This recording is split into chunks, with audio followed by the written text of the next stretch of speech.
You are teaching in Bar FM Zimbabwe. I'm teaching boy in the back. It is 20 minutes past 5. It is time for HIV intervention, a program that is proudly sponsored by the National AIDS Council of Zimbabwe. Now, today we're going to be talking about positive dating. We have in the country a lot of young people who are currently living with HIV, and most of them lead healthy lives. They take their medicine as prescribed. They eat healthy food and belong to support groups, and they are fine. They're okay. However, there are certain challenges that these young people can encounter due to their HIV status. Like any other young people, they can also fall in love. They can date, marry, and have children. Today we have a young man who's on the line right now, who's going to be on our program today, who's going to be taking us through some of these issues that the young people who are living with HIV might face.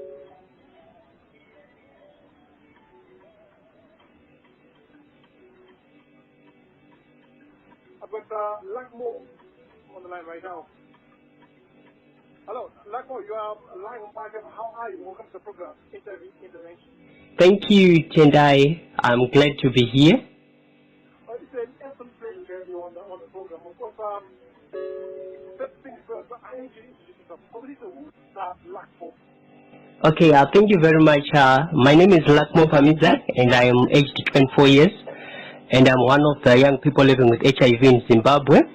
I am a passionate youth SRHR and HIV advocate, and I'm also a national sector representative for young people living with HIV in the National Young People's Network on Sexual Reproductive Health, HIV and AIDS. This is a program under National AIDS Council, but professionally, I am an HIV counselor, and I'm also a social work student. Oh, thank you so much. Thank you for spending time using this, but I know that a lot of our listeners are here on Fire in Zimbabwe and Clark 283. The young people who would love to hear some of the answers to the questions I'm going to be giving. And of course, you being a young person is the best person to communicate to them directly. So thank you so much, Lakmo. Now, first of all, if you tell our listeners right now, how and when did you find out that you were HIV positive? Okay, so back then in 2008, when I was 12 years old, I was attacked by herpes zoster. This is an infection which is characterized by a red skin rash that can cause pain and burning, and it usually appears as a stripe of blisters. So mine came on my left side of my chest, and that same period I also suffered from tuberculosis. So after realizing this, the healthcare workers, they then referred me for HIV testing. And that's when I found out about my HIV status. Remember I said when I was 12 years old, so it actually gave me confidence to say that HIV was vertically transmitted in me. So I can proudly say I have 24 years of living with HIV. Thank you. Wow, congratulations. You sound so positive. I want to put it out there, man. We're talking positive energy about you. How have you been managing your health? How have you been managing? Okay, so I've said I have confidence that HIV has been vertically transmitted into me, and it's actually difficult to accept your status if it's vertically transmitted. So for quite a long time I've been living in denial, and it really made it difficult for my life to manage my health in the past. I defaulted treatment and also suffered from a lot of OIs.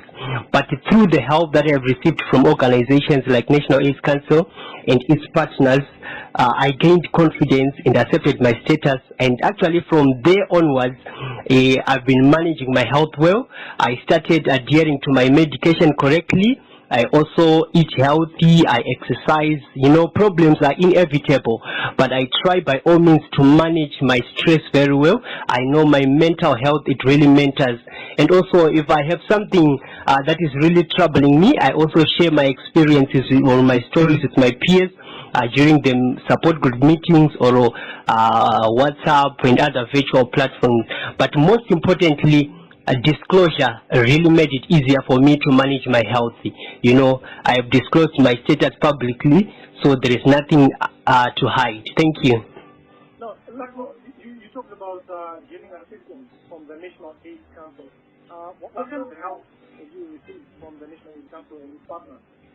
Okay, so NAC and its partners actually do have a lot of programs for us as young people living with HIV, and through these programs I managed to acquire knowledge, skills and confidence that helps me to cope with my HIV status. There are support groups where we meet with our peers, where we share experience and also where we get emotional and physical support. And also I've also received the help from young people living with HIV that are known as community adolescent treatment supporters. These are from one of the partners of National AIDS Council known as Africa Swandiri. They would visit me at my house to monitor adherence. They provide counseling, psychosocial support, and also share some information on different health subjects. So that really helped me a lot in terms of coping with my HIV status.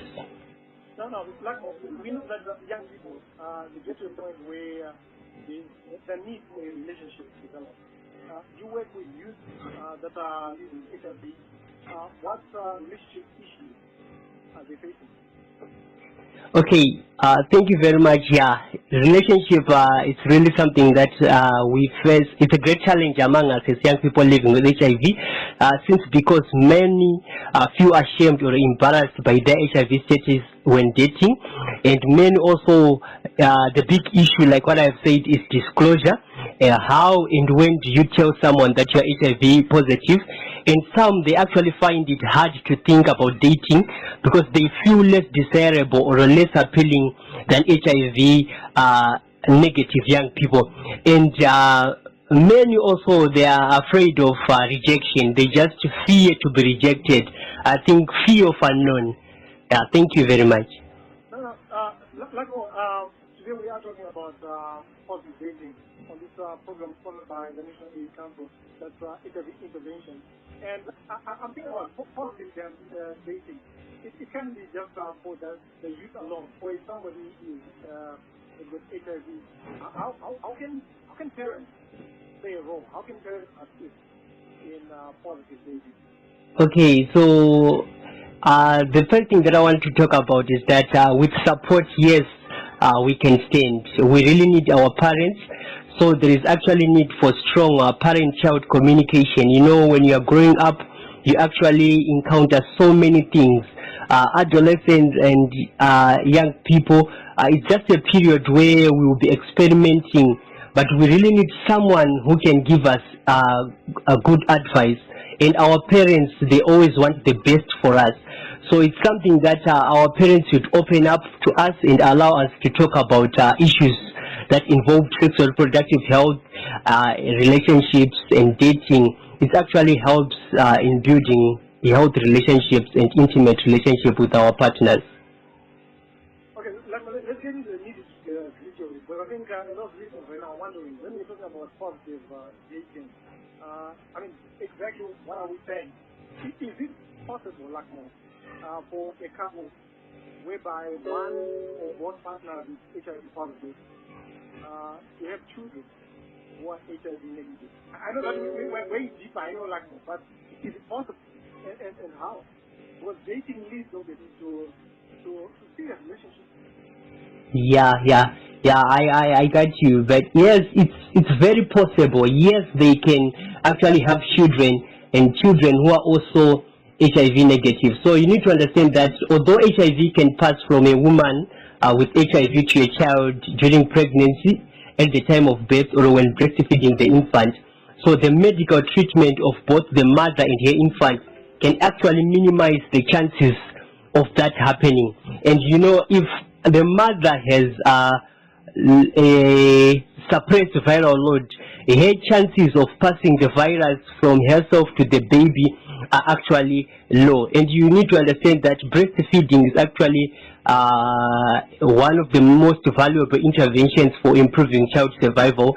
And here you can, from what I've said, you can actually see that a mother can pass HIV to a child when breastfeeding, but a large body of evidence on HIV and infant feeding is accumulated in recent years, which shows that giving ARVs to either the HIV-infected mother or HIV-exposed infant, that can significantly reduce the risk of transmitting HIV through breastfeeding. So it's possible. It's possible. It's possible. Thank you.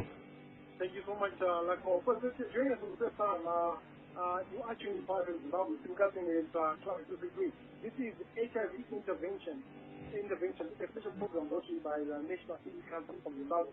And I am looking to a very vibrant young man, Lakmo Pamizai. And we are talking about positive dating. Now, Lakmo, the key question in relationships is always disclosure. At what point do you think one needs to disclose your HIV status to a partner or potential partner? Okay, so there is no one easy way or a perfect way to tell someone you are living with HIV. So often it is not how and when you tell, but to whom you tell. So if your partner is going to find out your status as unacceptable, it may not matter when you tell him or her. And similarly, if a person is going to just accept you and your diagnosis, I personally think that timing of disclosure may not matter as long as you tell before having sex. Thank you. Well, I'll think about the same thing, like that. If somebody loves you, then either they're with you the whole 9 years or they're not. Yeah. For that reason. And there's obviously some young people who do not know this thing. What advice can you give to those young people? They may be listening right now.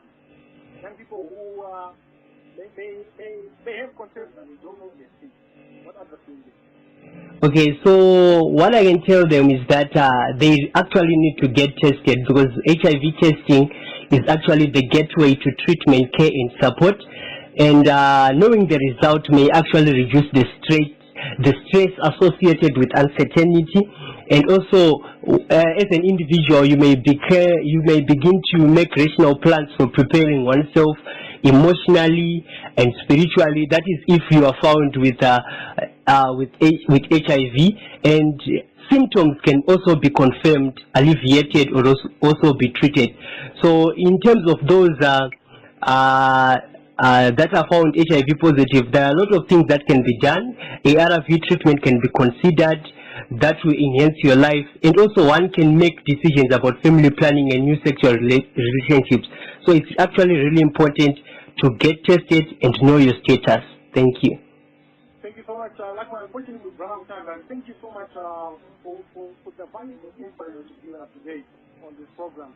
I'm hoping that you'll join us next week. I'm hoping that we have you again. Thanks, Lakmo. Thank you very much for inviting me. Of course, that was Lakmo Pamizai, a young man who is currently living with HIV, giving us some insights about questions on positive dating. And of course, giving a positive outlook that even if you're HIV positive, you can still date, you can still have healthy relationships. Up to the point, make sure you are featuring in part efforts about the something with Class 263. This is HIV intervention. A program brought to you by the National AIDS Council of Zimbabwe. General Secretary of the time.